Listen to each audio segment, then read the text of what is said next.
لما تيجي سيرة حسن حسني كده ممكن ما نقولش الأستاذ حسن حسني، لا هنقول عم حسن حسني، لأن الحقيقة أنت تحسه كده كان أبوك عمك حد من عيلتك يعني العلاقة بينك وبين عم حسن مش علاقة ممثل ومعجب، يعني تحسها كانت علاقة أسرية كده. يعني لو أنت بتتفرج على سينما أو تلفزيون جديد أكيد اتعلقت بعم حسن، ولو أنت قديم فعم حسن برضه موجود معاك، ولو مش من الاتنين بتحب المسرح مثلا عم حسن موجود معاك برضه. بص هتيجي من هنا هتلاقيه معاك، هتيجي من هنا هتلاقيه معاك، كان موجود في اي وقت. يعني هو من مواليد 36 اصلا. دور كده على اي فيلم انت بتحبه في الغالب عم حسن حسني موجود فيه كده كده. ده عمل 162 فيلم و28 مسرحيه و122 مسلسل. عم حسن حسني مستريح كده اكتر فنان في الوطن العربي كله لرصيد فني، فالواحد مش محتاج يعرف عم حسن، يعني هو مش محتاج يتحط بين قوسين. والحلقه دي طبعا مش بروفايل، لان احنا عشان نعمل بروفايل صعب نجمع كل اعماله يعني، فاحنا النهارده جايين نتكلم على عم حسن حسني. صح ايوه بس مالكش دعوه بيا. عم حسن على مدار حياته مر بكميه صدمات محدش يستحملها الصراحه. فتح كلام كده اول ما تم 6 سنين والدته ماتت وهو كان متعلق بها جدا، فاضطروا ساعتها ينقلوا من حي القلعه للحلميه، ومن هنا دخل المدرسه وداس في المسرح اكتر، ومن هنا بدات تظهر شخصيه حسن حسني اللي بالمناسبه مش شبه حد اصلا. يعني انت يمكن تلاقي فنان ما ناجح وكل حاجه بس شبه الفنان التاني في حاجات، لكن عم حسن حسني من زمان جدا وكان ظهوره لامع اصلا. انت لو عايز تطلع منه دراما هيطلع منه مش هيعطل، ولو عايز تطلع منه راجل جاي من صعيد مصر هيطلع برضه مش هيكون فيك، اما لو عايز تطلع منه كوميدي ياه مفيش احسن من كده اصلا. متنوع ومتلون برضه. المهم بيكبر شويه عم حسن من بعد مسرح المدرسه وبيروح المسرح العسكري، وبيعرف هناك بقى عاطف الطيب اللي هيأثر فيه بالسلب بعد كده. وبعد لما بيعمل مع عاطف الطيب فيلمه الاشهر سواق الاتوبيس، بيجيبوا في فيلمه التاني مع احمد زكي اللي هو البريء. ولو حد من الجيل بتاعنا دلوقتي وهيشوف حسن حسني في البريء ممكن ما يصدقش انه عم حسن. في فيلم البريء ما كانش بيهزر خالص، ما كانش لسه بقى عم حسن اصلا، هو كان حسن حسني وبس، كان بيمثل وخلاص. كل ده كان عم حسن حسني حاطط امل ان عاطف الطيب هو اللي هيخليه يعمل ادوار بطوله بعد كده وهيخليه نجم اول، وده طبعا بسبب ايمان عاطف الطيب الشديد بيه. ولكن بياخد بعد كده صدمه للمره التانية او بيتوفى عاطف الطيب. ده غير ان هو كان صاحبه برضه، يعني هو مش اللي هو يزعل عليه عشان هو مش هيبقى نجم، لا من جانب تاني هو صديقه برضه ما عادش موجود. كل ده في فتره التسعينات اللي معظم الجيل بتاعنا في وقتها ما كانش يعرف، لان بكل بساطه اغلب الجيل ده ما عاصرش الفتره دي. والفتره دي حسن حسني كان بيمثل مع نجوم كبار مش اول مره يمثلوا او يقدموا حاجه كسينما او تلفزيون. هو كل ده كان عايز يثبت ان هو حسن حسني الممثل. هو كان عارف كده كويس بس كان على امل انه ياخد بطوله. هو بكل المقاييس ما ينفعش اصلا، اذا كان مقاييس المشاهد او مقاييس المخرج او المنتج. عم حسن حلاوته انه يلعب مع حد 1 2، ما ينفعش يلعب لوحده، لازم يغيب شويه عن الكادر عشان يوحشك. بص الموضوع عامل زي الملح اللي بيترش كده على الطبق. يا عم احنا طبق فول.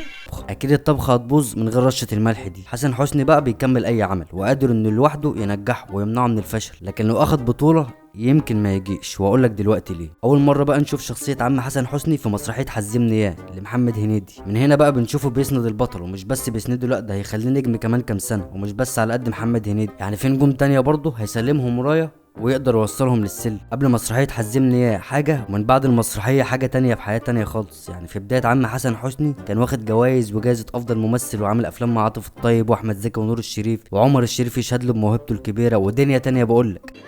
فضل من الله. بعد المسرحيه بقى في افلام ومسلسلات مع جيل تاني خالص. بص كل اللي طالعين هناك دول حسن حسني بشكل او باخر هو اللي عامل كل ده، لان من بعد المسرحيه والكيمياء اللي كانت بينه وبين هنيدي بس هو ده اللي هيعمل دور ابو عبود في فيلم عبود على الحدود. في الفتره اللي بعد دي لو في فنان بيعمل فيلم جديد ولا حاجه لازم عشان الفيلم ينجح يروح يختم من عند عم حسن حسني في الدور الاول ويجيب معاه الفيلم بتاعه. فنانين كتير طلعوا من بعد صعيدي في الجامعه الامريكيه واي حد منهم كان بيعمل بطوله معلم يا معلم.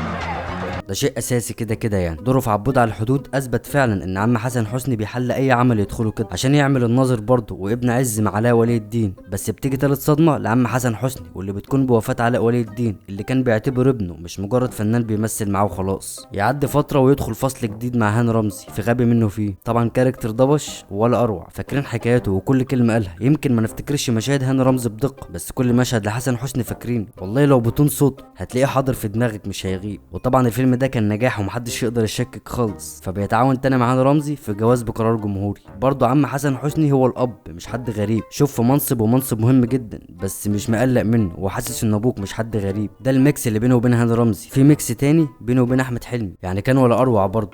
مش عارف ايه. اوعي نصب يا ابني. بس ويت اكتب تحت في الكومنتس دلوقتي ايه اكتر ميكس عجبك بين حسن حسني واي فنان تاني. من وجهة نظر انا الوان تو اللي بتجمع بين عم حسن وبين محمد سعد مفيش بعد كده. ده يا راجل كل افلامه تقريبا الا بوشكاش وشويه افلام كده. يعني اول ظهور لكاركتر الليمبي كان عم حسن موجود في الناظر. فيلم الليمبي اصلا عم بخ اللي بالي بالك كتكوت، بوحه، كركر، الكومباينيشن اللي بينه وبين محمد سعد مفيش كلام. وهيفضل طول عمره في الكومبونيشن. بص لو ركزت كده الفيلم اللي بيكون فيه محمد سعد وحسن حسني مع بعض بينجح، ده كده كده يعني. ولو احمد السقا هيكون موجود معاه برضه في اول مشوار، ولو مع احمد عيد هتلاقيه موجود برضه في ليله سقوط بغداد.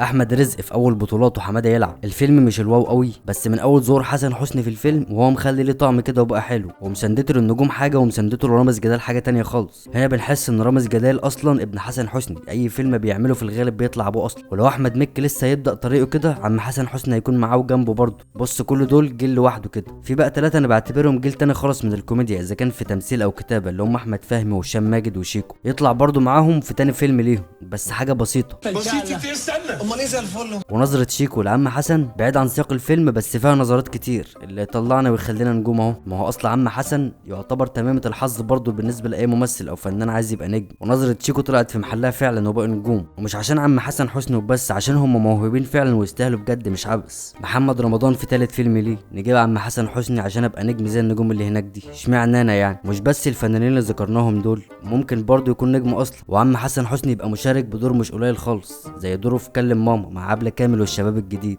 كان هنا عم حسن حسني لسه الناس حافظه التيمه بتاعته هو فرنسا، فلما يظهر مع عبلة كامل محدش هيحس باختلاف، والفيلم هيكون حلو برضه. الخلاصه عم حسن حسني مش مجرد فنان كده وخلاص، ده يعتبر شريك حياه من طفوله لمرحله شباب، دايما كان موجود معاك في كل فيلم اتفرجت عليه وحبيته بجد. يمكن عم حسن كان عايز يبقى ليه بطوله مطلقه، بس الاحسن فعلا ظهوره المميز وسط نجوم تانية. الميكسات اللي بينه وبين الشباب الجديد كان فيها حاله حلوه جدا، وكلنا اتبسطنا باللي اتقدم ده. عم حسن لو مش هتحسه حد من قرايبك، ممكن تحسه انه عم حسن اللي على اول شارعكم، اللي وانت طالع مشوار هتشوفه في اي وقت. حلقه بسيطه وما نقدرش نقول عليها بروفايل، لان صعب جدا تجمع كل اعمال حسن حسني وحياته كده، بس حقيقي الواحد كان مبسوط وهو بيعمل حاجه زي دي. نفتكر بقى حد عشنا معاه ذكريات كتير، هو من بعيد بس الواحد فعلا كان حاسس انه قريب منه من كتر ما بيشوفه. وفي النهايه ما تنساش تدعوا له بالرحمه وبس كده. لو عجبك اللي بقدمه ممكن تدوس سبسكرايب، ممكن لايك ما شكلوش فشخ، وممكن كومنت لو عايز. ويلا صباحكم مساءكم لذيذ.